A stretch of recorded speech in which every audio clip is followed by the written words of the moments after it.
Deixa eu ajeitar meu microfone aqui. Botei para gravar, galera. Boa noite, como vocês estão? Vocês Boa estão noite, meus bem? amigos. Bom, a título de esclarecimento, nosso digníssimo e amado irmão querido Estevão não está muito bem hoje, está um pouco indisposto, então ele não vai estar nos acompanhando agora. Porque a filha dele tá logo aí já, o cara já tá tendo O cara piripaque tá já. ansioso, né? O bebê tá pra chegar. Hoje o cara É já que ele tá tá. grávido, né, cara? Tá É grávido. ele que tá Tá grávido, grávido, né? Então, é ele. Mas ele tá bem, tá, gente? Ele só tá um pouquinho com mal-estar, e aí por isso que ele não vai estar aqui com a gente hoje.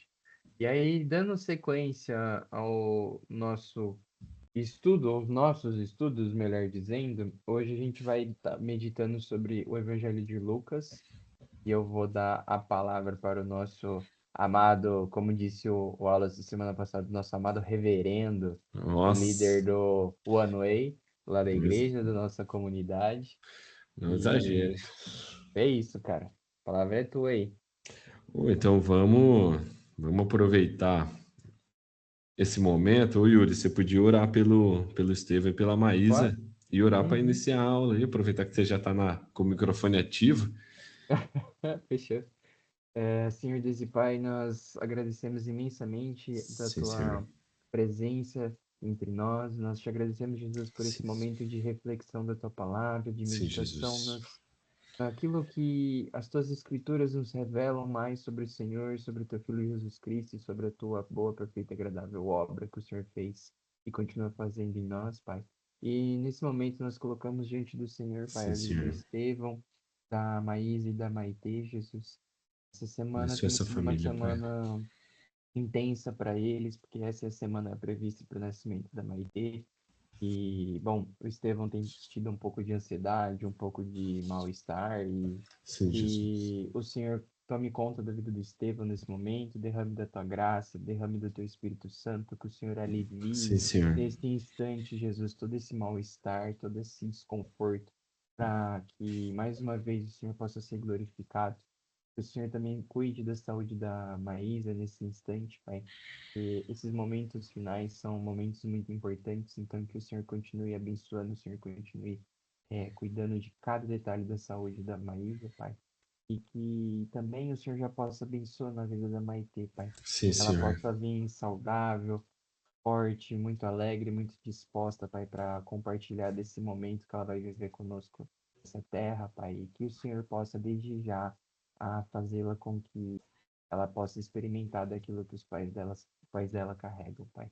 É isso que eu te peço e já te agradeço. Amém. Amém. Obrigado, viu, Yuri? Tamo junto, meu amigo. amém.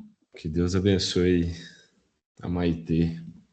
Meus amigos, como o Yuri comentou para aqui, né? Semana passada o Wallace também falou. Essa aula a gente vai falar do Evangelho de Lucas, né? E eu que falarei a vocês. E antes da gente iniciar, né, sobre o Evangelho de Lucas, vou me apresentar. Eles se apresentaram, né? Vou ter que me apresentar. Meu nome é Wesley da Silva Santos, eu sou casado com a Débora, uma menina de cabelo cacheado que está para todo lado lá na igreja. Eu me converti na minha adolescência, tenho atualmente 29 anos. Sou formado em Ciências Aeronáuticas e também sou formado em Teologia pela ETAD. E aí, qual que é a minha relação com a Vineyard? Conheci a Vineyard há um tempo atrás, né? Já faz uns anos já. Não sou tão dinossauro igual o Estevam, mas já tô aqui faz um tempo já. E atualmente a gente tem trabalhado aí através do Ministério de Jovens. Eu sou líder do Ministério de Jovens, eu e minha esposa, e estamos lá seguindo o que Deus quiser e fazendo a vontade de Deus. E aí, o ponto que eu mais queria falar sobre a minha intenção, sobre a minha apresentação, é a minha intenção com o estudo, né? Uma coisa que eu tenho levado muito a sério na minha vida, que acredito que se você está aqui também é por isso, é a intencionalidade de estudar a palavra de Deus. Eu tenho levado isso a sério porque desde que Jesus me encontrou, derramou a sua graça e seu amor sobre mim, eu percebi que eu precisava amá-lo. Então, conhecer essa pessoa que me amou e fazê-lo conhecido é a melhor coisa da minha vida. E aí, por isso o estudo, né? Como a gente não tem outra forma de a gente conhecer Cristo sem o Espírito Santo, sem sua santa palavra. Esse é o método de Deus. E aí, com isso, devo dizer a você que a melhor coisa que você faz para sua vida, a melhor coisa, como um cristão, é conhecer o Senhor. Até devo dizer já de início, se você não busca conhecer o Senhor, não estou falando de um nível teológico, num nível básico, provavelmente tem alguma coisa errada com a sua vida. Provavelmente, porque um cristão, naturalmente um cristão, ele busca conhecer o amado de sua alma. Se ele não está buscando, tem alguma coisa errada, né? Talvez ele não ame tanto assim. Ou talvez não seja o amado de sua alma. Então é isso. Meu nome é Wesley. Vamos lá para a aula. Hoje, rapaz, começou a chover, hein? Olha que boa notícia aí. Na aula de hoje, a gente vai falar sobre. Eu separei o Evangelho de Lucas, né, em 4 pontos. Eu quis ser um pouco reducionista, não quis colocar muitos pontos, para que eu tenha mais a comentar de um ponto só, em vez de ficar muito separado. Então, primeiramente, eu vou falar do autor e o destinatário. Não é surpresa que o autor é Lucas, né? O Evangelho de Lucas. Segundo, eu vou falar da característica da carta e vou falar também das características específicas, né? Aquelas que são especiais do livro, que tem só no livro de Lucas. E quarto, eu vou falar uma impressão pessoal minha sobre o livro, beleza? Vamos lá. Primeiro ponto, autor. É muito comum a gente às vezes ver um livro na Bíblia e a gente falar assim, nossa, o livro foi escrito por tal pessoa. E às vezes não. Por exemplo, a gente vê a carta de Hebreus. Muita gente fala que foi Paulo que escreveu, porém não tem endereço, não fala que foi Paulo. A gente não sabe quem é o autor. Então, pode acontecer da gente ver algum escrito, alguma coisa na Bíblia, e a gente achar que é de um autor e é de outro. Igual os livros do começo da Bíblia, os livros de Gênesis. Aí é uma discussão que a gente pode ter quando eu entrar no Antigo Testamento, mas tem pessoas que falam que a autoria é de Moisés, tem pessoas que falam que os primeiros livros foi Jó. Aí é uma discussão teológica muito aprofundada no campo da teologia. Porém, não é da aula de hoje. No livro de hoje, que é o livro de Lucas, o seu autor é Lucas. E aí, ó, aqui eu coloquei uma pintura, né, que foi feita sobre Lucas e coloquei um versículo. Esse versículo está lá em Colossenses, quando Paulo escrevendo, ele diz assim, saúda-vos Lucas, o médico amado. Então, o que ele está querendo dizer? Ele está escrevendo a carta e ele está dizendo para a pessoa que está recebendo a carta, ó, gente, está aqui comigo o Lucas, e ele está cumprimentando vocês, está mandando um abraço, está mandando um joinha. E este era Lucas, né? Este foi Lucas. Lucas, caso você não saiba, ele foi companheiro de Paulo, companheiro de jornada de Paulo. E, cara, eu tava pensando nisso essa semana, eu falei, como será que deve ser companheiro de um grande homem de Deus, né? Porque quando a gente fala de Paulo, a gente está falando de um apóstolo que viu Jesus com seus próprios olhos, né, através de uma revelação, e a gente está falando de uma pessoa que viu coisas inefáveis, né? Então, imagina a bênção de Lucas de caminhar com alguém mais maduro e espiritualmente mais munido pelo Senhor, né? Tanto que o próximo slide, de propósito, coloquei aqui, ó, ele e Paulo. Isso aqui é um desenho da Igreja Católica, né? Decidi roubar deles e fazer uso deles para hoje. Mas vamos lá. Lucas, o autor, ele é nascido em Antioquia, na Síria.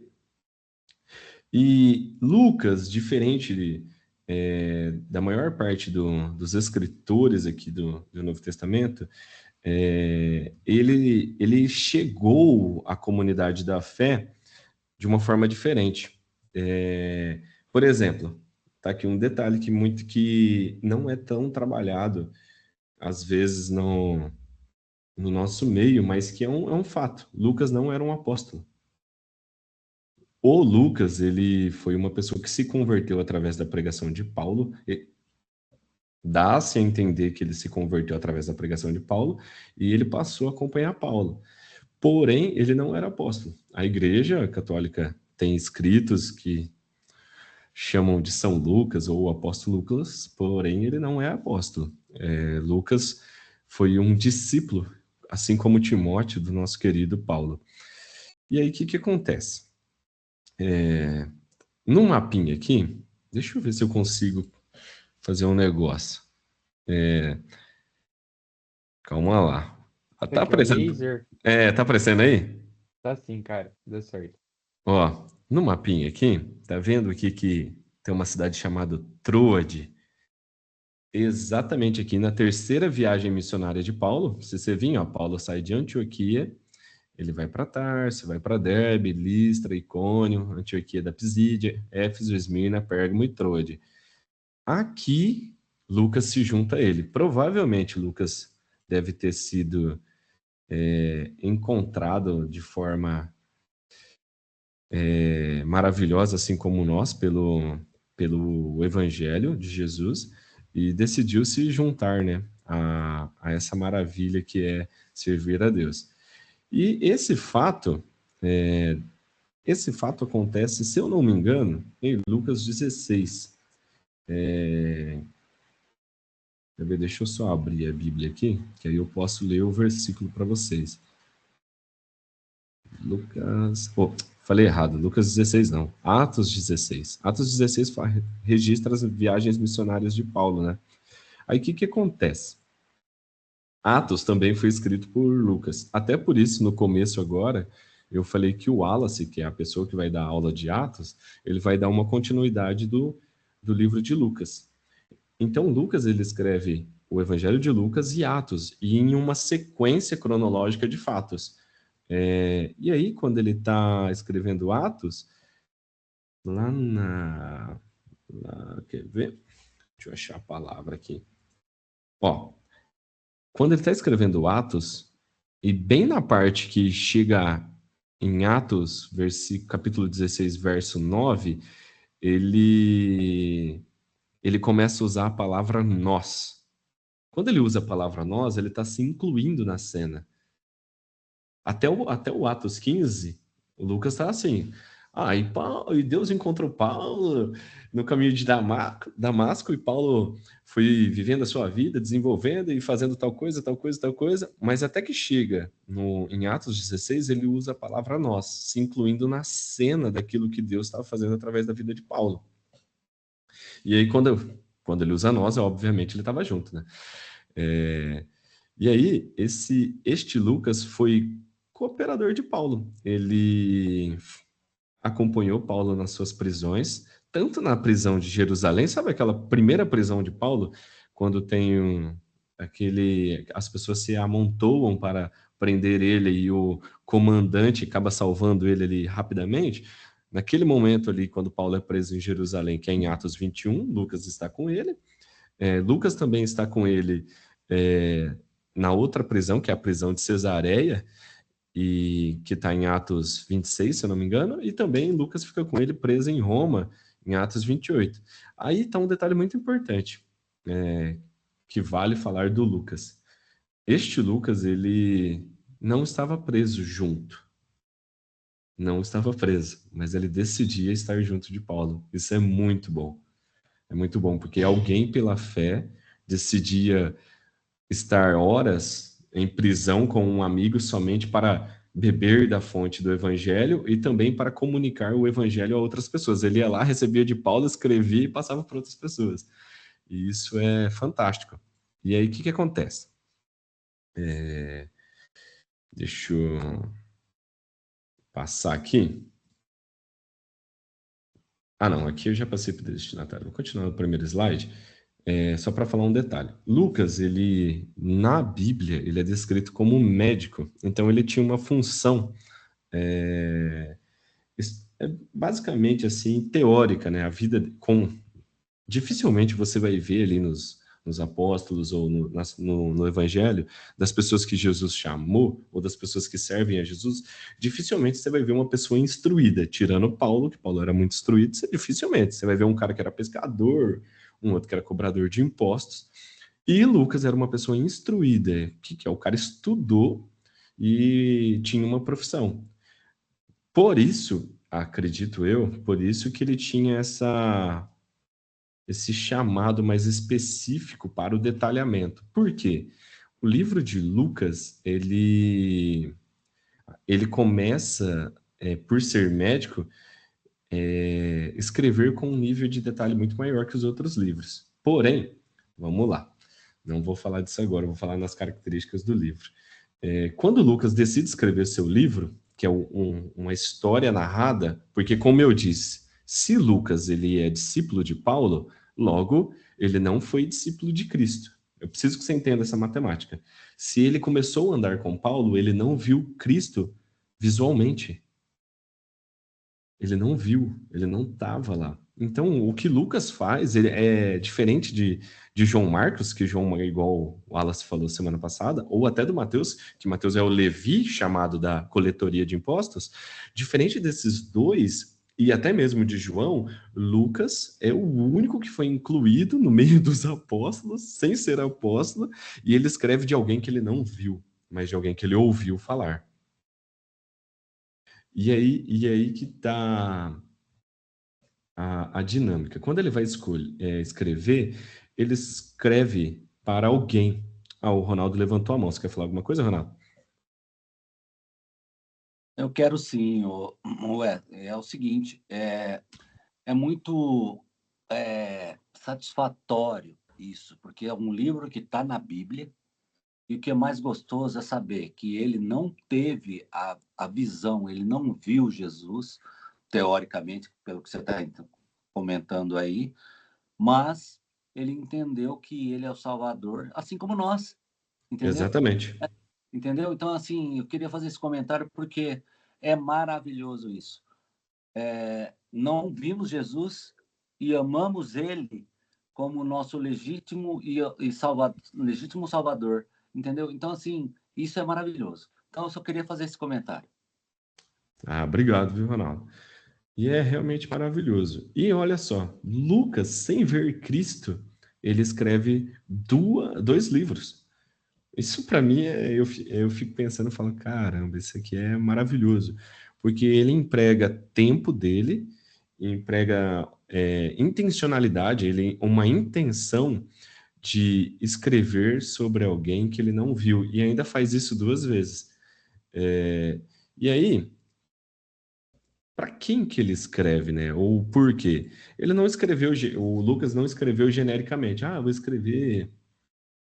escrever aqui para um conjunto de pessoas. Não, não, não foi. Pode ser que tenha sido essa a intenção dele, mas Lucas ele escreve para uma pessoa em específico. E essa pessoa, o destinatário, coloquei aqui sem foto de propósito, é chamado de Teófilo, né?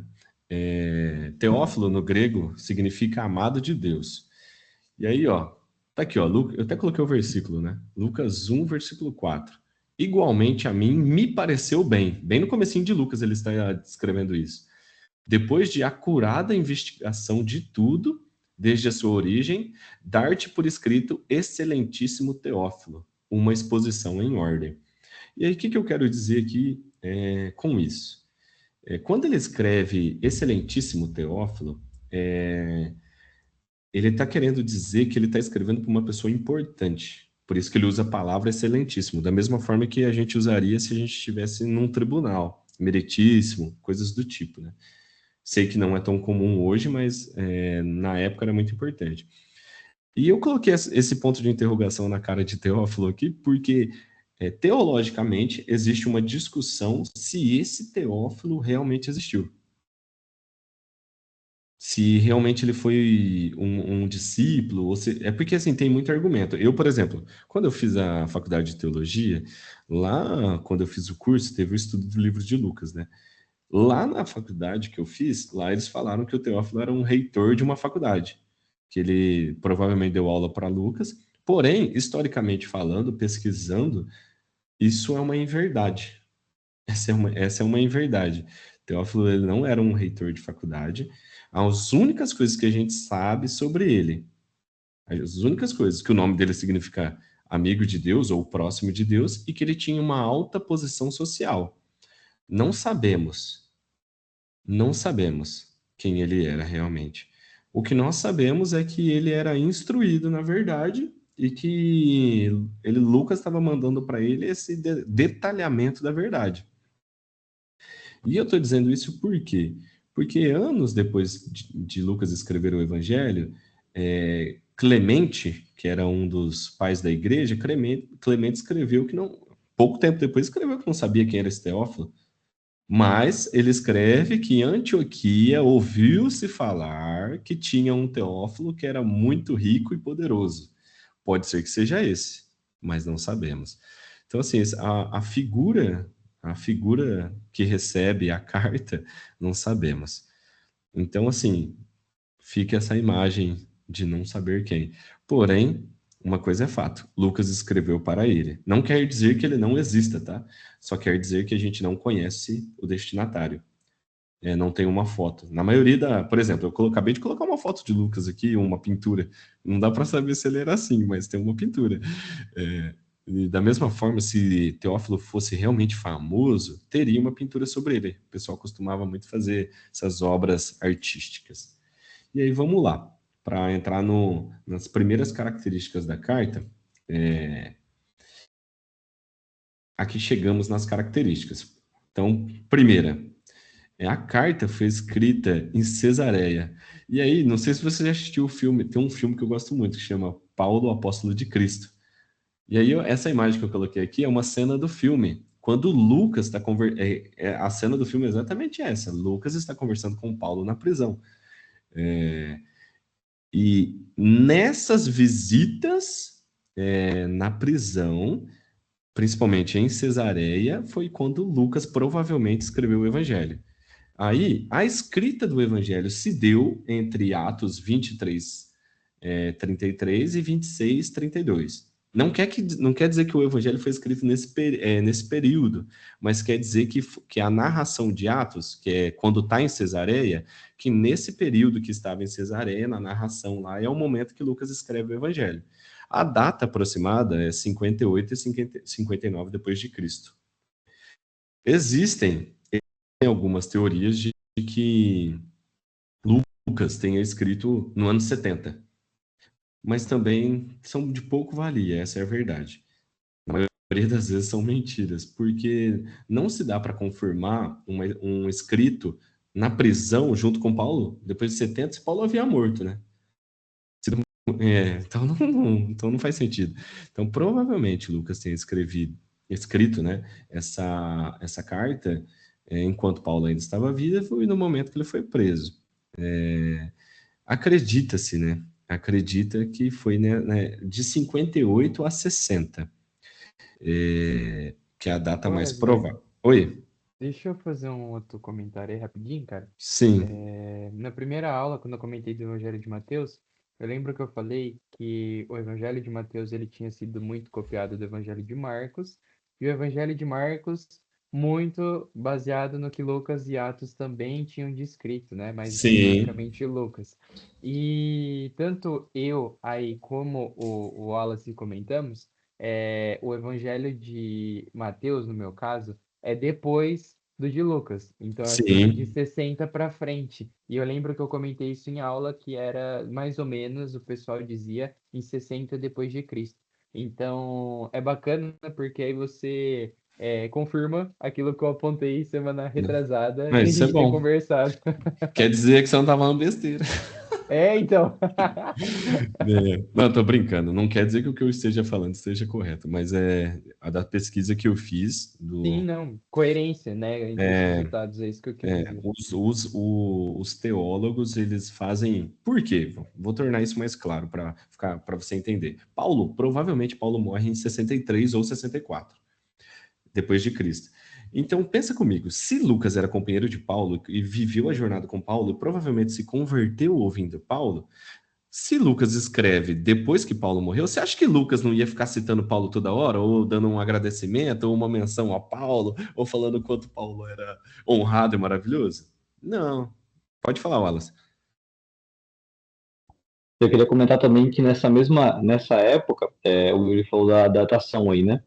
Essa época em que Paulo morre é a época também que está ali no comecinho do governo, não exatamente no começo do governo de Nero, que a gente falou da aula passada, Acaba sendo no mas começo. foi na perseguição que Nero startou contra os judeus, né, que Paulo acaba falecendo, e Pedro, que é quem ditou o Evangelho do Marcos, ele acaba sendo preso, né, também. Então foi mais ou menos nessa época aí. Só para complementar o contexto aí.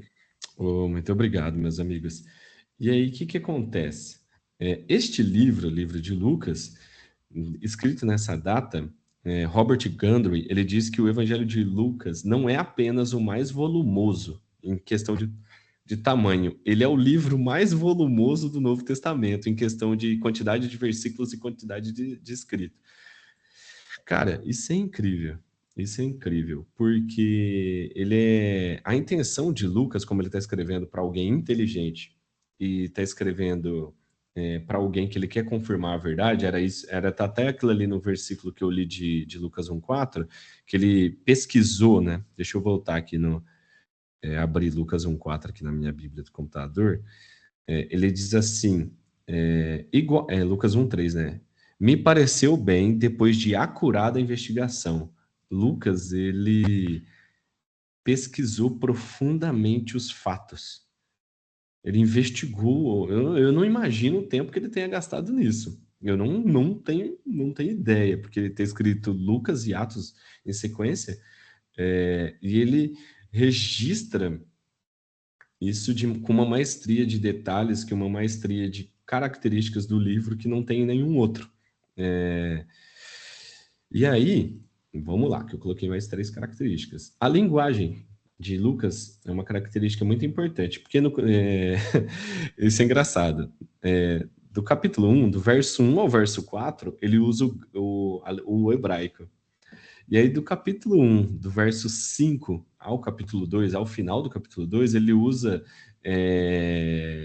o método clássico de escrita.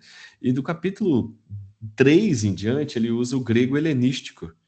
E você vê o nível de conhecimento que o cara tinha. Pra você ter uma ideia, Lucas, ele usa, pelo que eu lembro que eu tinha lido num livro, ele usa 266 palavras que não tem em nenhum outro livro do Novo Testamento. O cara usa palavra específica que o pessoal nem conhece. Você vê o nível de clareza e o quão acadêmico ele é. Aí o que acontece? Lembra que o Estevão, semana passada, falou o seguinte, que Mateus escreveu para os judeus e de que Marcos escreveu para o povo romano? Lucas, ele mira em outro povo. Parece que Deus levantou pessoas específicas para atender ou atingir necessidades específicas de cada povo. Lucas escreve para os gentios, que se tivéssemos vivos na época, os gentios seríamos nós. Então, ele escreveu especificamente, tá até aqui no slide, né, para a nação gentílica. E aí, vamos lá. Em Lucas 1,4, que eu acabei de ler, eu li o 3, né? No 4, no versículo 4, ele diz assim, para que tenha plena certeza da verdade. Lucas, ele enche a história de detalhes e ele constrói a narrativa de uma forma tão abrangente para que Teófilo não tenha dúvida. O objetivo de Lucas é tirar a dúvida da pessoa. É por isso que é importante a leitura de Lucas. Até você, vamos supor assim que você não seja, não estudo teologia, não tem nenhum envolvimento com teologia, mas você lê a Bíblia, porque é um cristão comum. Eu li Mateus, eu li Marcos e agora li Lucas. Aí quando você lê Lucas, você percebe a clareza da história, o nível de sequência. Você fala assim, nossa, tá tudo muito casadinho, tá tudo muito, muito bem feito. E essa é justamente a intenção dele, gerar clareza. Até porque, também, além de estar escrevendo para uma pessoa instruída, que gostaria de saber depois, ele está escrevendo para os gentios. Pensa comigo, os gentios não tinham contato com a cultura judaica. Eles não tinham contato com tudo aquilo que é do mundo judaico. Se Lucas começa a escrever a partir de características judaicas, o pessoal ia ficar perdido. É por isso que ele escreve de forma mais clara e de forma mais acessível, justamente para que os gentios sejam alcançados. E aí,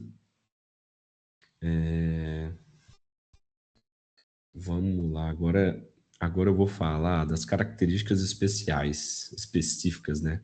A gente falou das características comuns, né? Que é a linguagem, gentios, clareza e a data, o lugar onde foi feito e o nível de detalhes do livro. E aí, ó, aqui, antes da gente falar, né? Porque eu coloquei lá data e eu coloquei lugar, né? Tá vendo aqui, ó, o Paulo, ele faz uma viagem quando ele é preso, né? Não sei se você já leu Atos e você lembra da história certinha, mas Paulo, ele tá preso em Jerusalém. E aí, tá naquela discussão, né? O cara tá sendo mantido preso e ele tá faz tempo que ele tá lá, aí começa a mudar governador, por que que Paulo tá aqui? E os caras começam a se questionar, né? E Paulo também tem a questão da dupla cidadania. Paulo era tanto judeu quanto ele tinha a cidadania romana também. Então tem todo esse dilema em volta de Paulo e Lucas junto com ele, né? Aí o que acontece? Paulo, nessa viagem de prisão, aqui ó, no slide, você vê, ele está preso em Jerusalém, ele vai preso para Cesareia, e aí que ele fica um tempo em Cesareia, e aí ele vai fazer a viagem missionária dele, né? Que é essa viagem missionária é aquela viagem do barco, sabe? Então, ó, por exemplo, ele vai para em Sidom, ele para na ilha aqui, ó, para em Lícia, Rhodes, Cretas, tá vendo aqui, ó? Lembra quando lá no texto da viagem do barco ele fala que parou em Creta? E aqui quando ele para na ilha de Malta, tem até aquele episódio da cobra, né? Paulo desce, fora que Paulo tá a viagem inteira falando na cabeça de todo mundo, né? Ah, o senhor me falou isso, o senhor me falou isso. E acontece um monte de coisa nessa viagem, até ele chegar em Roma, que é o destino final dele, onde ele fica preso por um tempo. Mas o que eu queria dizer aqui? Paulo, quando ele estava preso em Cesareia, e Lucas estava lá com ele, visitando, o Lucas, ele se tornou o médico pessoal de Paulo, porque Paulo foi uma pessoa muito ferida, né? Tanto que se você for ler... Cara, eu vou ter que abrir isso aqui, porque isso aqui é muito interessante. Se você for ler 2 Coríntios, você vai ver o capítulo 10, se eu não me engano. Paulo, quando ele vai defender a sua autoria apostólica, ele fala o tanto de coisas que ele sofreu.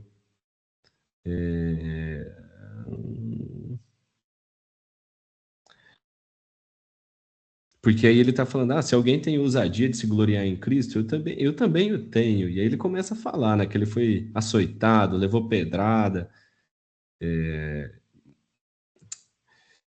Nossa, eu acho que vai ficar muito versículo para ler.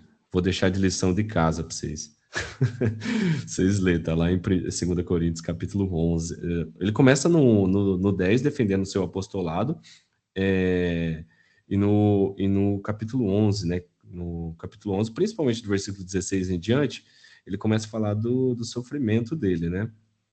Ele fala, pra você ter uma ideia, ele fala que ele é ministro, no versículo 23 ele fala assim, eu sou ministro de Cristo, e com muitas prisões, em perigo de morte muitas vezes. 5 vezes eu recebi dos judeus a quarentena de açoite menos 1. Fui 3 vezes fustigado com vara, 1 vez apedrejado, frágil 3 vezes. Uma noite e 1 dia passei na voragem do mar, em jornada muitas vezes em perigos de rios, perigos de salteadores, perigo de patrícios, perigos de gentios, perigos nas cidades, perigos no deserto, perigos no mar e perigos entre falsos irmãos, canseira, fadiga, vigília, fome, sede, jejum, frio e nudez. Eu acho que não faltou mais nada para o cara passar. Mas enfim, Paulo sofreu muito, né? E eu acredito que foi muito misericordioso da parte de Deus levar Lucas até ele. Porque Lucas, como médico, Lucas acabou cuidando de Paulo aí como seu médico pessoal. Eu acredito que até tenha um versículo que ele fala sobre o cuidado de Lucas, né? Mas eu não vou lembrar dele agora. Eu acho que é envio-vos, eu não lembro o versículo, envio-vos Lucas, o médico amado. Basicamente, ele está querendo dizer que Lucas era o médico dele. Mas, enfim, quando Paulo está preso aqui em Cesareia, e aqui provavelmente nessa parte aqui ele já tinha sido açoitado, já tinha sido apedrejado, né? Quando ele está em Cesareia, acontece esses dois tribunais aqui. Um é diante de Festo e a sua esposa Berenice, né? Lembra que estava escrito em Atos? Que Paulo argumenta que esse aqui é Paulo na pintura, e esse aqui é Paulo preso diante de Félix. Isso tudo está entre Atos, se eu não me engano, Atos 22 e Atos 26. São quando Paulo arguerido, né? Eu acho que essa é a palavra, arguerido nos tribunais. E que ele dá razão da fé deles. Inclusive, num desses tribunais, se eu não me engano agora, é no tribunal de Berenice e de Festo, quando Paulo está sendo arguerido, e Lucas está lá junto, tá? Quando Paulo está sendo arguerido lá, ele fala assim: eu sou romano, e o pessoal tá quase libertando ele, só que ele apela para Roma, e aí por isso que dá a viagem de Paulo até Roma. Enfim, por que eu falei tudo isso de Paulo? Porque Lucas, como médico, ele estava ali exatamente para exercer o cuidado sobre a vida de Paulo, e acompanhando Paulo nessa viagem muito marcante da vida dele, com muitas feridas, né? Aí o que acontece? Coloquei aqui, ó, provavelmente. Essa aqui tá um pouco mais limpinha, mas provavelmente essa seja a prisão onde Paulo ficou em Cesareia, que tá até hoje está lá em Cesareia. Tem muita gente que investe o dinheiro e vai lá conhecer, né? E essa é a prisão que Paulo ficou, e Lucas visitou ele e provavelmente escreveu esse livro maravilhoso que é Lucas e Atos. Estevão, o Wesley, o Estevão tá falando de mim. Não Provavelmente. tem esse lugar aí, é depois que desce uma escadaria, não é? Exatamente. Ele tem uma porta. Eu tava vendo é que tem um vídeo, só que eu não quis passar aqui o vídeo. Na verdade, daria, mas eu não quis passar porque Daria. eu pensei assim: vai que a pessoa tá vendo no celular, nos dados móveis, aí vai ficar pesado, vai travar o PowerPoint e vai ficar ruim para ela assistir. Mas eu posso mandar o vídeo depois, né? Tem uns historiadores que eles fazem todo o caminho até descer nas prisões aí. Parece um alpendre assim, e ele tem um portão, ele entra, desce a escada e chega aí nas prisões, nas celas, né? E foi uma dessas aí que Paulo ficou e Lucas ficou o ajudando, né? E aí, ó, eu vou falar das particularidades do livro. Vou só voltar uma vez na prisão para você dar mais uma analisada no tamanho e o quanto não. É que aqui, ó, você pode ver que tem uma luz. Colocaram luz aqui agora para as pessoas visitarem, né? Mas não tinha nada disso. Não tinha nada disso. Aí você imagina, o cara tá preso aqui, não tem nada, só ele, Deus e um amigo para cuidar da vida dele, que era Lucas. E aí, ó, quais são as particularidades do livro de Lucas, tá? Primeiro, Lucas, ele, diferente dos outros evangelhos, ele apresenta Jesus como o homem perfeito. É por isso que muitas vezes ele usa a palavra filho do homem. Ele é o evangelho do filho do homem. E aí, o que acontece? Este Jesus apresentado por Lucas é o Jesus mais humano possível.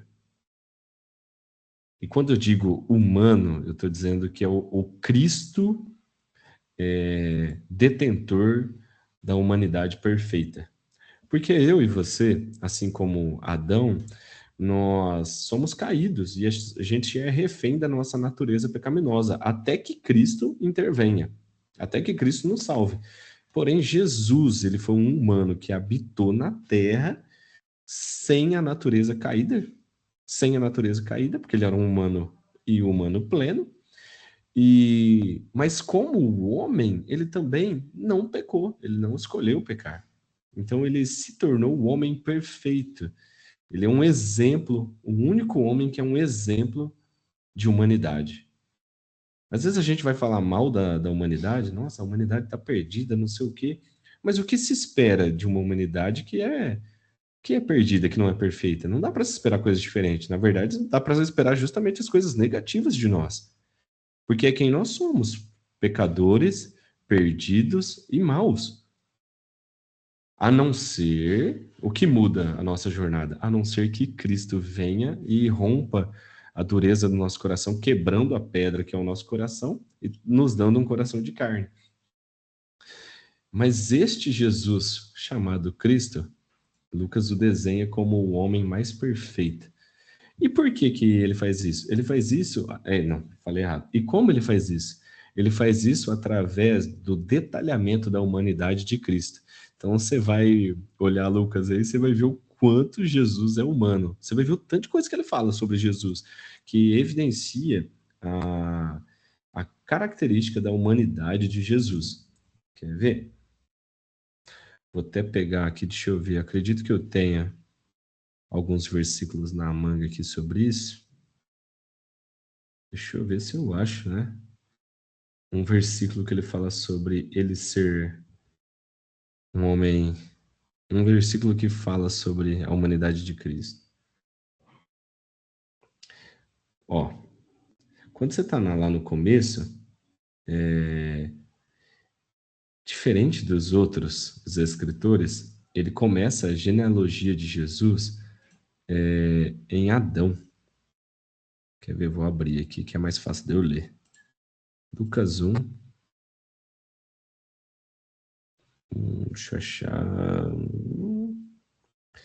E aí você vai ver o tanto que ele escreve diferente dos outros. Ele começa bem no comecinho, já escrevendo do nascimento de João Batista, que tanto é o segundo ponto, que é particular, que é uma diferença. Inclusive, o Ronaldo tinha perguntado sobre a semelhança entre Mateus e... o Ronaldo tinha falado, né, da semelhança entre Mateus e Lucas.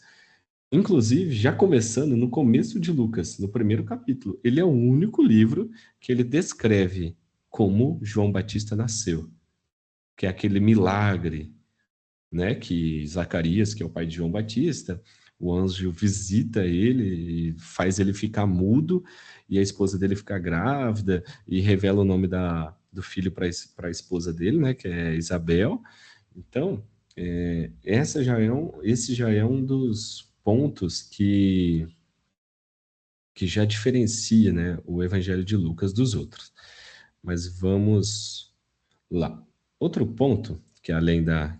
Já falei aqui do João Batista, né? Outro ponto que é muito importante da gente pensar é a universalidade. Isso fica muito claro. Como ele escreve para gentios, o que é a universalidade? Deus salva todo tipo de gente. Isso não quer dizer que ele salva todas as pessoas, mas quer dizer que de todas as pessoas, ele salva uma variedade delas. Tanto que o Evangelho de Lucas, a salvação é revelada ao mundo, aos gentios, de diversas formas. Por exemplo, ele no capítulo 3, capítulo 2, né?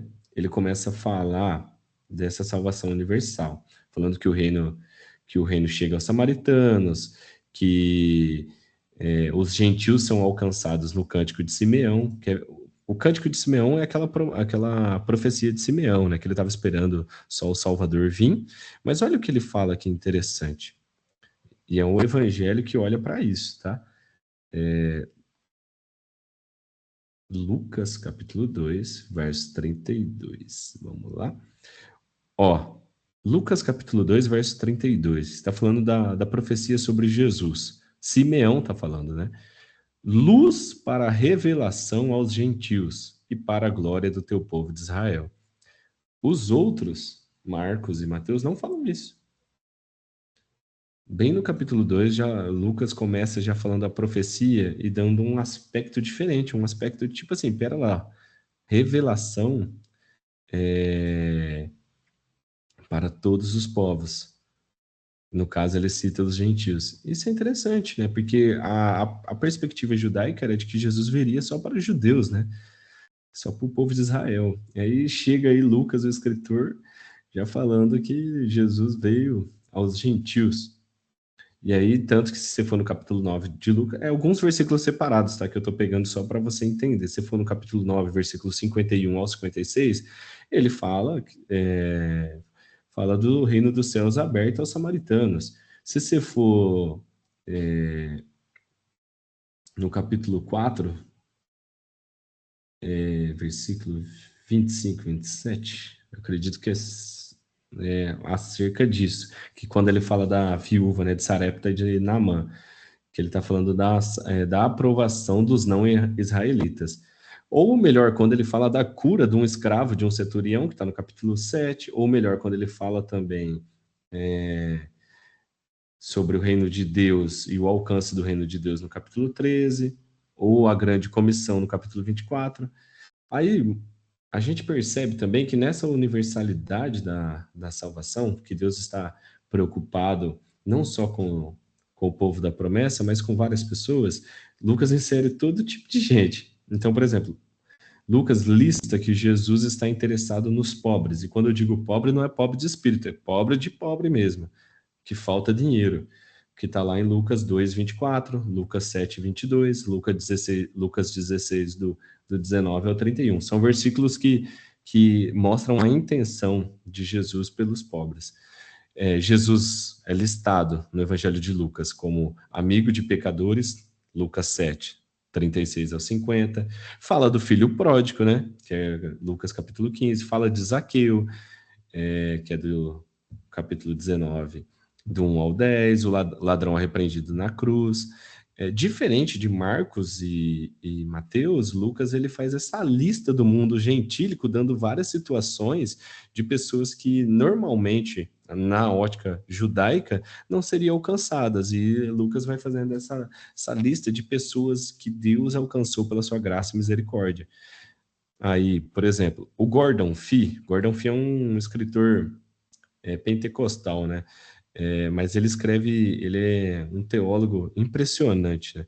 sobre vários livros da Bíblia. Ele escreve que o Evangelho de Lucas dá uma atenção especial às pessoas marginalizadas, pessoas que ninguém se aproximava, pessoas que ninguém olharia. Lucas dá essa atenção listando o que Jesus fez. Tanto que no Evangelho de Lucas tem aquela pecadora que ungiu os pés de Jesus, que está no capítulo 7, as viúvas que recebem a atenção especial, né? Que está lá em Lucas, se eu não me engano, 2, do 36 ao 40. E também aí tem Jesus e os publicanos no capítulo 15. Se você for no capítulo 15, que é a parábola as parábolas, né? As três, que é três visões de uma parábola só. Lucas começa dizendo que Jesus foi comer com publicanos e pecadores. E essa é a intenção de Lucas. Aí, Lucas cita muito. Por que usa a palavra universalidade? Porque Lucas cita muito o evangelho das crianças, praticamente, porque fala muito das crianças, fala muito das mulheres. No evangelho de Lucas, para você ter uma ideia, ele fala 43 vezes de mulheres. Isso é impressionante. Isso é impressionante para a época. Para a época, a mulher praticamente ela não era citada. E Lucas, ele tem esse olhar diferente aí. Pode falar, Wallace. Eu não percebi se você chegou a mencionar, mas também é onde tem a parábola do grande banquete, né? Isso. Que é justamente uma parábola que diz respeito não só aos gentios, né? Mas Sim, principalmente às pessoas marginalizadas, né? As sim. pessoas da periféricas da sociedade, né? É. Isso é importante, porque Lucas, bem lá no começo, está mostrando um Deus que olha para um lado da comunidade, ou melhor, da humanidade, que nos outros dois livros não tinham sido apresentados de forma devida. É esse Deus que salva independente de requisito. Deus não tá pedindo nenhum requisito. Ah, você tem que ter esse tanto de dinheiro, você tem que ser dessa classe de pessoas. Não, Deus simplesmente salva a quem ele ama. E aí, Lucas também é o evangelho que mais fala sobre oração, que é a última diferença aqui desse slide que eu coloquei. Tanto que, ó, eu fiz uma listinha que tive que fazer, essa aqui que eu não ia lembrar de cabeça. Ó, Lucas 3, 21, fala de oração. Lucas 5, do 15 ao 17, fala de oração. Lucas 6, do 12 ao 13, fala de oração. Lucas 9, do 18 ao 28, fala de oração. Lucas 11, que é versículo 1, fala de oração. Lucas 22, 31 e 32, fala de oração. Lucas 22, 39 e 40, fala de oração. Lucas 23, versículo 34, que são praticamente 7 orações que Jesus faz que só Lucas mostra, nenhum outro evangelho mostra, somente Lucas. E mostra assim, uma perspectiva de Jesus antes de cada crise que ele passou, né? Também o Evangelho de Lucas registra que Jesus orou por Pedro, está lá em capítulo 22, né? Jesus ora pelos seus inimigos, capítulo 23, e Jesus ora por si mesmo, no final do capítulo 22. Uma coisa que eu gosto muito do Evangelho de Lucas, antes de citar essas duas diferenças, é que ele é o evangelho conhecido na teologia como o Evangelho do Louvor. Por que louvor? Em Lucas 1, tem 4 cânticos. No latim, são quatro cânticos reconhecidos tanto pela Igreja Católica como pelos protestantes. São 4 cânticos descritos na teologia. O nome do primeiro é Magnificat, que é do capítulo 1 de Lucas, verso 46 ao 55. O nome do segundo é Benedictus, do versículo 68 do capítulo 1 ao versículo 79. Glória in excelsis, do capítulo 2, verso 14. E Nunca diminits, que é do verbo regozijar-se, né? Tudo essas falas que eu falei no latim, que está lá no capítulo 2, verso 29 ao 32. Então tem 4 músicas, 4 cânticos bem no começo. E ele é conhecido também como o Evangelho do Louvor. Agora, outro detalhe. Esse aqui é um dos que eu mais gosto. O Lucas, ele é o que mais fala do Espírito Santo, diferente dos outros evangelhos sinóticos.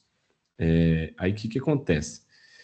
Ele descreve João cheio do Espírito Santo no capítulo 1, ele descreve Maria com o Espírito Santo na barriga dela, no corpo dela, na barriga, no capítulo 1, verso 35, ele descreve Jesus sendo batizado e o Espírito Santo vindo sobre ele. Então ele fala muito sobre o Espírito Santo, mais do que qualquer outro.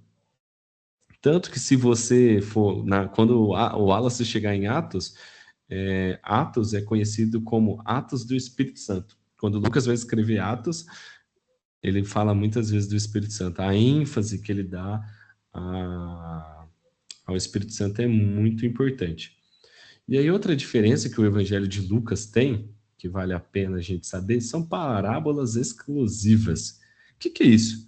Existem parábolas que tem somente no Evangelho de Lucas e não tem nos outros. Que aí volta naquilo que o Ronaldo tinha perguntado para nós. O Evangelho de Lucas é o mesmo que o de Mateus escrito de forma diferente? Não, não é. O Evangelho de Lucas, ele tem algumas coisas semelhantes escritas de forma diferente, sim, porém ele tem outras parábolas que não tem nos outros, principalmente no de Mateus. Para você ter uma ideia, no Novo Testamento, ali nos Evangelhos, tem 37 parábolas. 14 delas estão escritas só no livro de Lucas. Por exemplo, a gente tem a parábola dos 2 devedores, né, os 2 credores, que está no capítulo 7. A gente tem a do bom samaritano, que está no capítulo 10. A gente tem do amigo importuno, que está no capítulo 11. Do rico insensato, que está no capítulo 12. Da figueira infrutífera, que está no capítulo 13.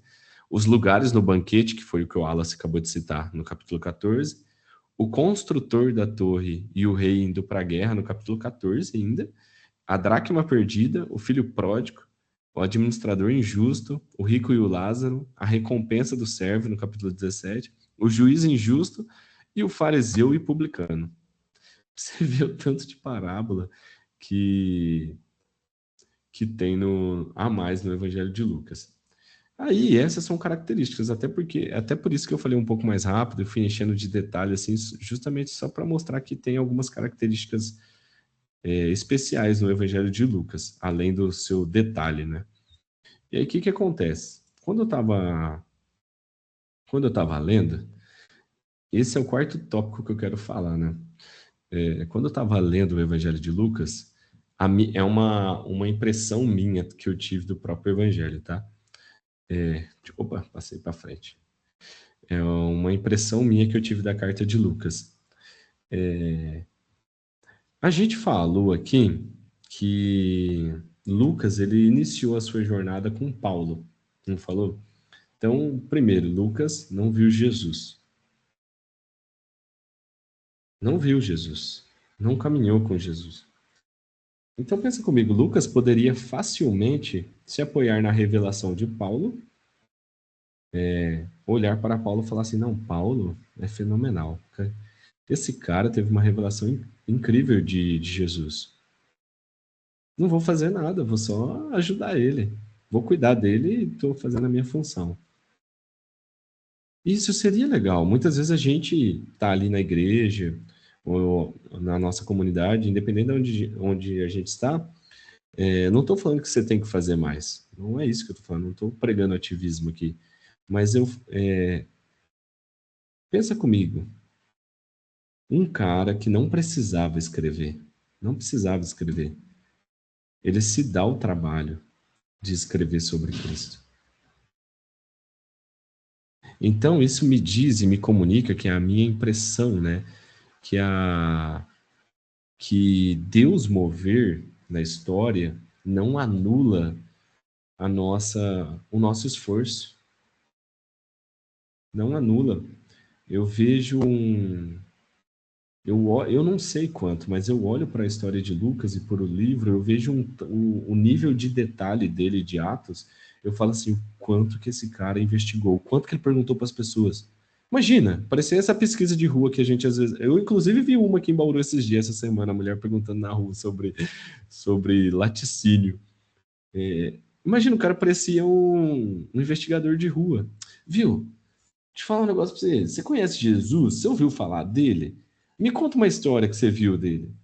Imagina o tanto de pessoas que esse cara conversou, o tanto de lugares que ele frequentou, o tanto de coisa que ele ouviu, justamente porque no coração dele ele firmou uma palavra, a palavra de beleza, ele me amou, estou vivendo com Paulo, mas não é suficiente. Mais pessoas merecem ouvir mais sobre Deus. Então eu vou conhecer mais dele, escrever de forma mais fiel possível, com mais detalhes possível, para que pessoas saibam que este Jesus chamado Cristo morreu por elas. E aí, o que é a minha impressão sobre tudo isso? A minha impressão é de que, não que você assumir o lugar do pastor Alexandre na nossa igreja, ou não que você vai, se você é daqui de Bauru, ou não que você vai tomar um lugar de honra na sua igreja, nem nada disso, mas que você pode desempenhar um papel especial onde você está. Às vezes é na sua casa, às vezes é no seu trabalho, às vezes é na sua comunidade, e é o papel de conhecer Cristo e fazê-lo conhecido. Até por isso que eu coloquei. Essa imagem aqui foi de propósito, tá? Essa imagem é do Coração em Chamas de Agostinho. Agostinho, essa pintura sobre Agostinho, ele escreve sobre ela. Ele diz assim: seu grito rompeu a minha surdez. Feriste-me com a tua palavra, então te amei. Aí ele fala dessa ferida da palavra, que é essa ferida que mexe no nosso coração.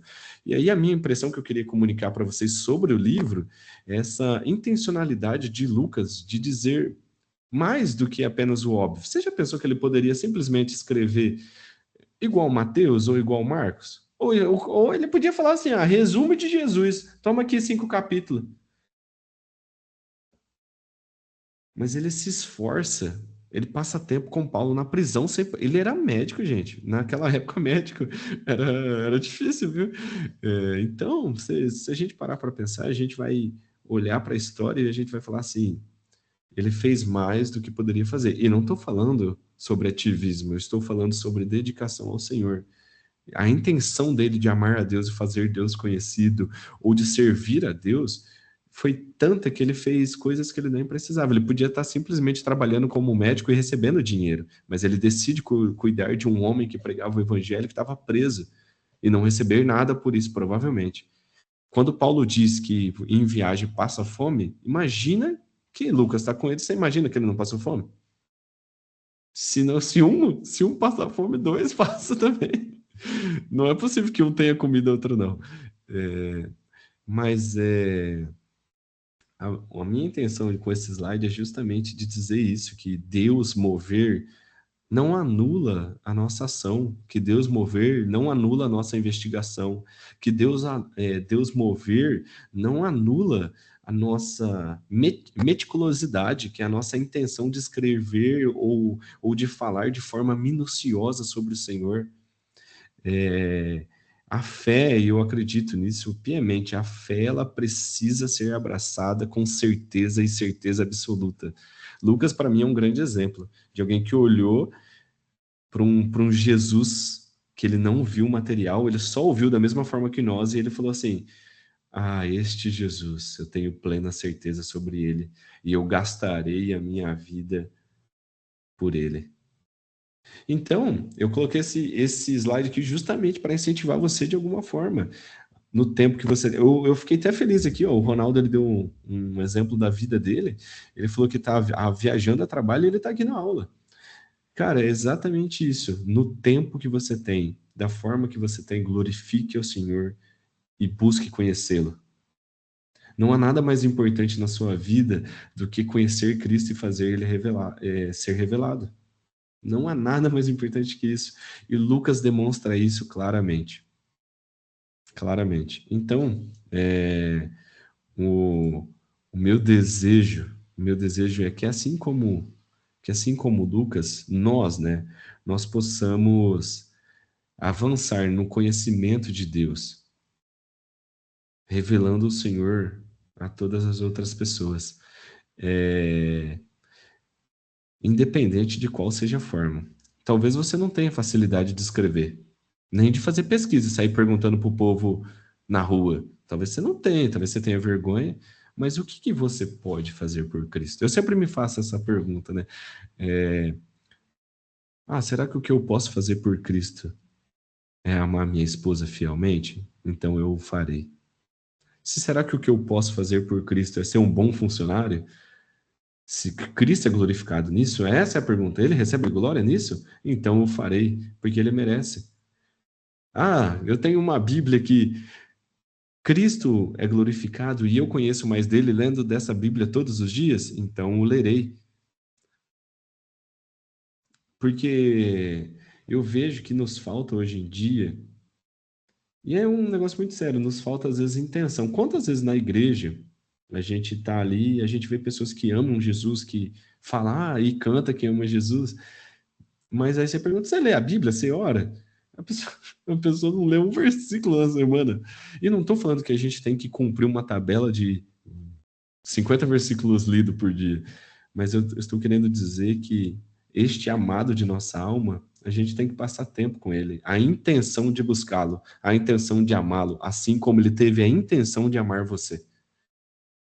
É por isso que quando Lucas escreve aos gentios, ele não está falando sobre requisito, ele está falando sobre amor, que Deus moveu por amor, que Deus se moveu por desejo e anseio, e não por requisito. Deus não estava lá assim, pera lá, vamos ver quem é bom, quem é ruim, que aí eu subo na cruz, porque se só tiver nego ruim aqui, eu não vou subir na cruz, não. Ele não falou isso. Ele falou assim, aqueles a quem amei, a estes subo na cruz de bom grado para salvá-los. Então, Cristo se move por ensejo, desejo e dando glória ao Senhor. E a minha recomendação para você hoje, para a gente terminar essa aula, se mova da mesma forma. Sua vida cristã só vai valer a pena se, assim como Lucas, que é uma pessoa comum, a única diferença que talvez ele tenha de você ou de mim é que ele era um médico. Talvez você seja médico também, né? Mas eu não sou. E se você for médico, aí, ó, cuida das pessoas, cuida de alguém que está precisando sem cobrar nada. Mas o fato é que Lucas desdobrou a sua vida para fazer por Deus aquilo que Deus merece, que é glória para todo sempre. Que Deus é soberano e ele merece glória. E é isso, gente. A minha intenção, justamente com esse slide, foi deixar esse espaço para a gente pensar no Cristo crucificado e no que ele merece, porque foi justamente o que Lucas fez. Marcelo levantou a mão, você vai falar, Marcelo? Ele vai escrever, né, mano? Ele não pode falar, né? Ah, é verdade, gente. O Marcelo ele fez uma cirurgia e ele escreveu. Vou ler aqui o que ele falou aqui, pode ser, Wesley? Pode. Uma vez, pelo que tenho acompanhado, posso dizer que os evangelhos foram escritos após certas cartas de Paulo. E dizer que o evangelho segundo Lucas foi o primeiro a ser escrito? É uma pergunta. Posso dizer Uhum. também, em poucas palavras, que os evangelhos foram escritos como forma de testificar a vida de Cristo e imortalizar seu legado, descrevendo seus feitos, ensino, missão, mensagem e de forma a propagar o evangelho às gerações futuras? Segunda pergunta. Ó, vamos lá. Primeiro respondendo sua pergunta. O primeiro evangelho a ser escrito foi o de Marcos. Foi o de Marcos. Porém, disse, como o Yuri comentou, né, que pode ser que Marcos tenha usado aí várias coisas da fonte de Lucas. Mas é fato, e você está certíssimo. Pensa comigo, assim como Lucas era discípulo de Paulo, é óbvio que Paulo, sendo mais velho, já caminhando há um tempo com Cristo, Paulo tenha escrito coisas antes de Lucas. Porque pensa comigo, Lucas só vai encontrar Paulo na terceira viagem de Paulo missionário, lá em Troade. Então, Paulo, em todo esse período antes de encontrar Lucas, Paulo escreveu e compartilhou muita informação com a Igreja de Cristo. E se eu não me engano, realmente tem carta de Paulo que foi escrita antes do Evangelho de Lucas. E a intenção de Lucas, com toda certeza, foi justamente essa que você escreveu, que era imortalizar esse Cristo, que tornar ele conhecido durante não, né? Mas torná-lo conhecido por toda a humanidade, descrevendo seus feitos, ensinos, missão e mensagem da forma mais fidedigna e mais clara. Por isso que Lucas escreveu com tanto detalhe e tanta clareza, para propagar o evangelho da melhor forma. E aí eu te pergunto, se eu fosse hoje para você escrever alguma coisa ou para falar alguma coisa, você falaria com a riqueza de estudo ou de detalhe necessária, da mesma forma que Lucas, para mostrar o máximo possível de Jesus? E é uma pergunta muito boa. O quanto você faria para revelar esse Cristo, né? Isso é muito bom. Aí, gente, chegamos aqui no último slide, né? Acabou agora. Acabou a aula. Cara, deixa eu aproveitar. Temos uma Perguntas. pergunta. Temos uma Aham. pergunta. Mateus nos apresenta Jesus como o filho, o rei dos judeus, aquele que ia trazer o reino dos céus à terra. Aham. Inclusive é a parte final do Evangelho de Mateus. Marcos nos apresenta Jesus como servo sofredor. E Lucas, como que a gente pode resumir? Como filho do homem. E quando ele diz filho do homem, ele não está querendo dizer assim, ele é filho do maior homem da terra. Não, ele está querendo dizer exatamente isso. Jesus, ele não é só esse rei dos judeus, ele é filho de um homem. Ele é filho de João, filho de José. Olha, já estou dando outro pai para Jesus. Filho de José e filho de Maria. Então, basicamente, ele está querendo dizer: este Jesus, o Santo, ele é um homem assim como nós. Então, ele está revelando que Jesus é humano. Que Jesus é humano. E Legal. aí ele faz uso de uma profecia também, né? Se eu não me engano, Daniel, em capítulo 7, ele fala sobre Jesus como o filho do homem, não fala? Qual, Wesley? Daniel capítulo 7, se eu não me engano, ele cita Jesus numa profecia como filho do homem. Deixa eu Então, por procurar aqui. exemplo, só para fechar essa pergunta sua, Yuri, você tem Marcos, que fala uma coisa, e você tem Mateus que fala outra. Mateus, ele apresenta Jesus como o Messias e filho de Davi, né? Uhum, E aí isso. vem Lucas em contrapartida e fala assim: este meu Jesus, ele é filho do homem, filho de uma mulher comum e de um homem comum. Cara, Esse meu Jesus é totalmente humano. Ele sentiu fome, cansaço, tristeza e sofrimento. aí eu ia puxar um comentário, acho, barra pergunta, não sei, mas algo que eu tava pensando. É, claro, eu tô estudando para a próxima aula, que vai ser do Evangelho de João, que vai ser Ixi, o que eu vou esse aí é fazer. uma pedrada, esse livro, hein? Mas Nossa. o que eu tava pensando é que, assim, pelo que você comenta, e também pelo que eu lembro de ter estudado um pouco de Lucas, é, ele faz questão de trazer Jesus para nossa intimidade no sentido de pessoalidade, né? No Isso, faz sentido questão de fome, de sede. mostrar que ele, apesar de ser 100% Deus, ele também era 100% homem e ele tinha as mesmas coisas. Por que que eu tô comentando isso? Porque semana que vem a gente vai ver que João ele apresenta uma outra faceta de Jesus que nenhum dos outros três evangelhos mostrou. Para mim, o João Então, é o mais belo. é o mais legal, é o mais da hora, É. é o mais diferente, tanto é que ele é separado, né? Vamos comentar sobre isso semana que vem. Mas o que eu estava pensando aqui enquanto você falava, até, talvez seja um resultado, não sei, aí isso é a pergunta, desse trabalho de historiografia de Lucas. Talvez pelo fato dele, tipo, ter pesquisado muito, ouvido muitos testemunhos de pessoas que estavam presentes, como não. Talvez tudo isso tenha feito com que ele enxergasse Jesus de uma forma mais pessoal do que os outros que estavam dentro dos eventos. Porque os outros viam, tipo, nossa, sinais e maravilhas de Jesus acontecendo. Enquanto o Lucas, ele estava ouvindo isso de outras pessoas, então isso Isso, carregava uma pessoalidade da pessoa que estava passando a informação para ele. Então, tipo, carregava uma interpretação própria.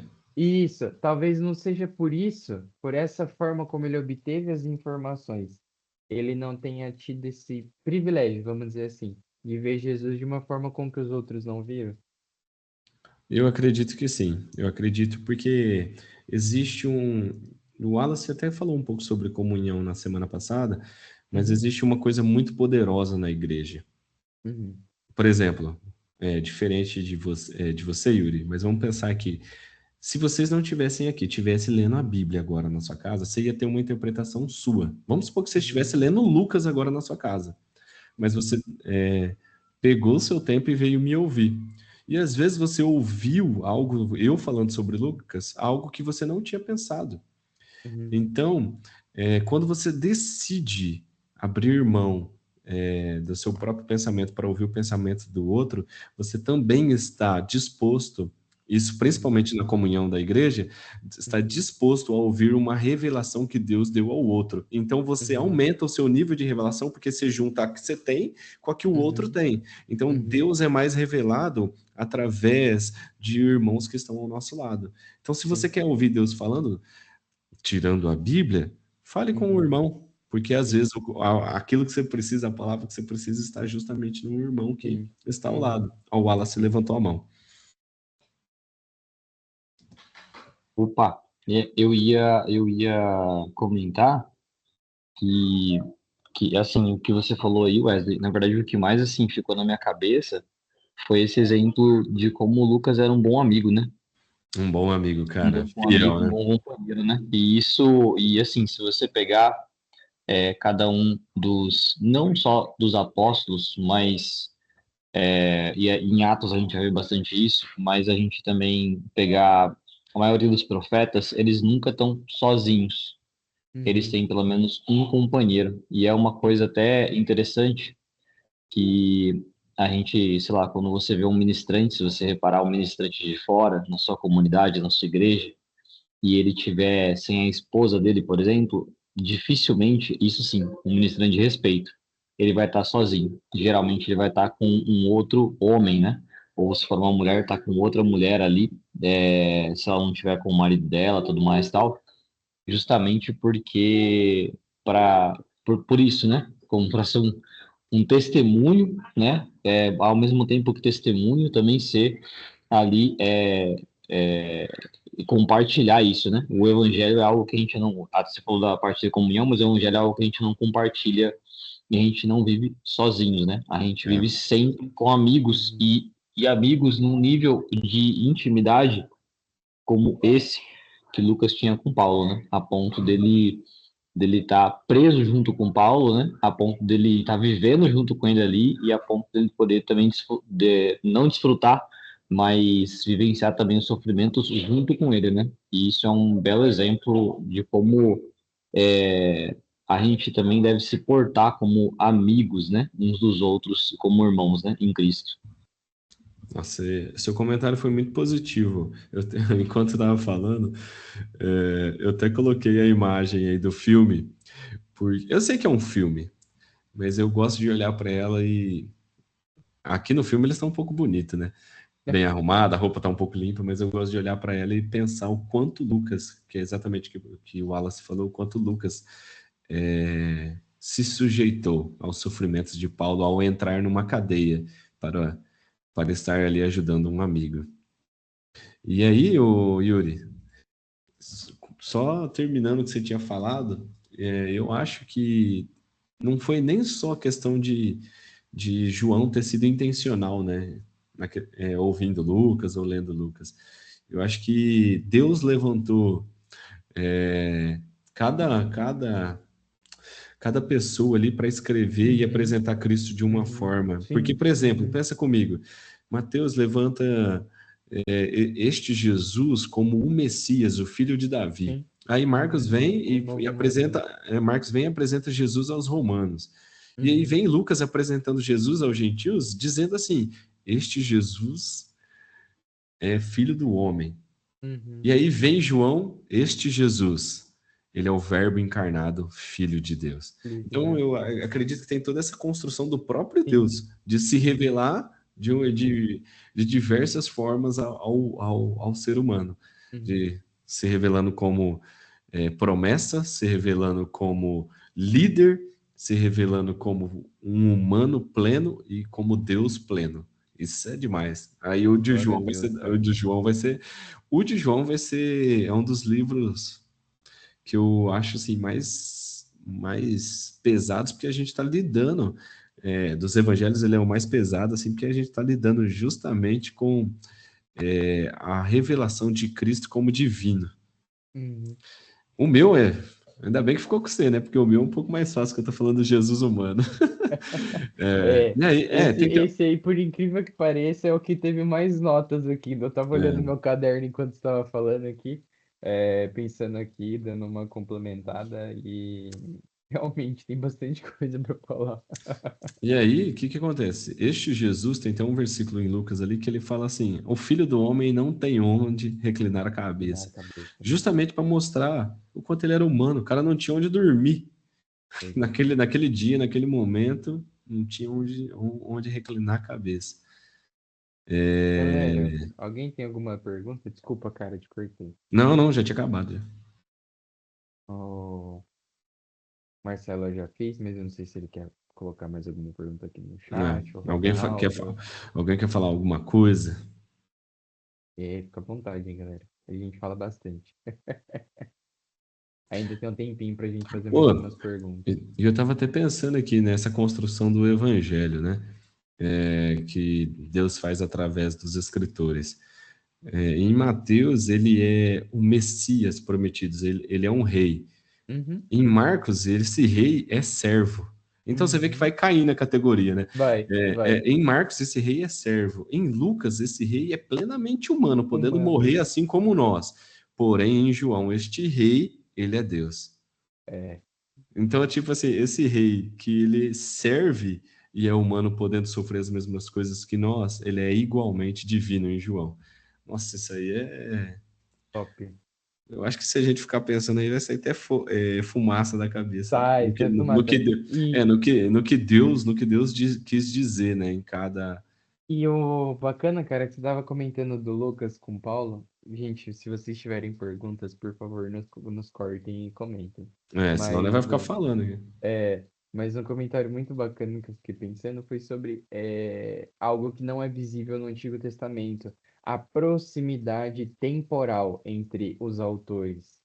Porque como o Novo Testamento ele foi feito de uma forma muito mais concisa e temporal do que o Antigo Testamento, é muito comum com que a gente consiga ter esse relacionamento até contemporâneo, igual Paulo e Lucas, ou João Marcos e Paulo, ou Mateus, ou Mateus e João também. Todos eles, assim, a maioria dos autores do Novo Testamento, eles são contemporâneos uns aos outros, eles viveram juntos. É. Assim, não na mesma cidade, mas na mesma época. Às vezes eles podiam, sei lá, ter trocado umas cartas juntos, sei lá. É muito legal pensar que o Novo Testamento é construído por um grupo de pessoas que compartilhavam as mesmas visões, assim, claro, de forma bem generalista, né? Cada um tem sua particularidade, mas que compartilhavam desse mesmo, vou usar uma palavra chique aqui, ortodoxia, né, mano? É. Que todo mundo acreditava nas mesmas coisas, nos mesmos princípios, na mesma teologia, e isso fez com que os nossos 27 livros do Novo Testamento fossem escritos e fosse possível ver um no outro. Então, glória a Deus por isso. Aí outro detalhe mesmo, só para corrigir, bem no comecinho eu falei que tô lembrando agora, eu falei que a tradição católica, ela reconhece Jesus como, Lucas como apóstolo. Como apóstolo. Mas não é como o apóstolo no sentido dos 12 apóstolos, tá? É É como um apóstolo santo, na né? palavra grega. Ah, Apóstolo na palavra grega significa enviado. Então, basicamente, sim. eles consideram Jesus, olha, Jesus não, considera Lucas, Lucas como um um enviado. evangelista, um enviado, entendeu? Tanto que Uhum. você vai ver as imagens de Lucas, vai ser Lucas o evangelista. São Lucas o evangelista. São Lucas o evangelista, né? É. Mas ele é um santo, É, lá na Igreja Católica. é isso, galera. Comentários, dúvidas, estamos em poucos hoje, mas glória a Deus, Wesley, pela sua aula foi absurda. Ô, louco. Foi muito boa, muito esclarecedora. Eu estava aqui mexendo aqui, tô escrevendo algumas coisas, mas eu também estava prestando atenção no que você estava falando. E Acho que o Marcelo vai lançar uma pergunta que ele está vai, escrevendo. o Marcelo vai lançar uma pergunta. E é muito bacana ver como que cada um tem uma interpretação, apesar do texto em si ter uma interpretação é, histórica, cultural e etc. E muito obrigado por ter trazido sua visão, seus comentários e essa sua aula. E foi um privilégio te ouvir, como sempre é. Sempre é um Ô, meu amigo, privilégio te obrigado, ouvir. viu? Aprendo muito. Aqui é o Yuri pessoal falando. Aprendo demais contigo. Aprendo muito, muito, muito mesmo. E é sempre um privilégio caminhar contigo, aprender coisas que eu ainda não sei, ou que eu sei muito pouco. Tá difícil, E hein? Ô, louco, tem coisa pra caramba. Ô, Reverendo Wesley. Mas glória a Deus, cara. Pessoal, se vocês não tiverem nenhuma pergunta, nada pra comentar, A é, gente encerra. a gente ora pra gente encerrar, porque senão isso aqui vira um podcast facinho. É que o Estevão não tá aqui, porque se o Estevão tivesse aqui, ia ser facinho um podcast de umas Não, 2 horas. verdade. Mas ele vai mandar no grupo lá. Vai, com certeza. E só lembrando, pessoal, a aula vai ficar gravada para vocês verem depois. E vamos colocar também no YouTube para vocês assistirem. E também, se vocês quiserem compartilhar depois com outras pessoas. Então, é isso, tá bom? Então, ô Wallace, você não falou muito hoje, você falou mais que eu falei mais que você. Hora pra gente encerrar, cara. Sim. Opa, claro sim. Deixa eu ir para uma área mais silenciosa aqui. Tá tranquilo, cara. É? Tá Vocês tranquilo. estão conseguindo escutar bem? Ô, É que essa aqui é a hora do rush. Bom, vamos lá. Senhor, obrigado por esse momento que nós tivemos aqui em comunhão, né? Sim, Jesus. E obrigado, Senhor, pela vida também do Wesley, né, Senhor, que trouxe aqui esse ensino para nós. Obrigado, Espírito Santo, pelo trabalhar do Senhor na vida dele, né, que é um testemunho de alguém que busca com afinco conhecimento da sua palavra, conhecimento do Senhor, e Sim, ser um Senhor. testemunho de um bom amigo, um bom servo e realmente um irmão em Cristo, Pai. Falo isso porque conheço ele, né? Não só pessoalmente, mas convivo com ele, Senhor. Que o Senhor possa abençoar a vida dele, a família dele, junto da esposa dele, da Débora. Senhor, que o Senhor possa abençoar cada um dos seus contextos e caminhos. Que o Senhor possa também guardar cada pessoa que participou da aula ou que não pôde participar hoje, mas está no grupo lá. Que o Senhor possa também guardar e abençoar. Oro novamente aqui pela Maísa e pelo Estevão também, Senhor. Amém, Senhor. Obrigado. E que o Senhor possa poder promover, Senhor Jesus, a luz do Teu Espírito em cada uma dessas aulas, para que nós possamos, que o fruto dessas aulas venha a ser um conhecimento, Sim, um Senhor. amor maior, um enriquecimento em fé no coração de cada um aqui, para que a gente possa ter uma caminhada com o Senhor mais plena, mais constante, né, Senhor? E porque sabemos que o fardo do teu evangelho é um fardo leve. O pecado, Sim, sim, é Senhor. um fardo pesado, mas o teu evangelho é um fardo, o teu fardo, Pai, é um fardo leve e que, Senhor, Sim. que nós possamos desfrutar do prazer na sua palavra, nos seus mandamentos e no conhecimento e relacionamento contigo. Amém. Sim, Senhor. Amém. Amém, Jesus. Glória a Valeu, mano. Deus. Glória a Deus, pessoal. Deus abençoe vocês. Excelente noite.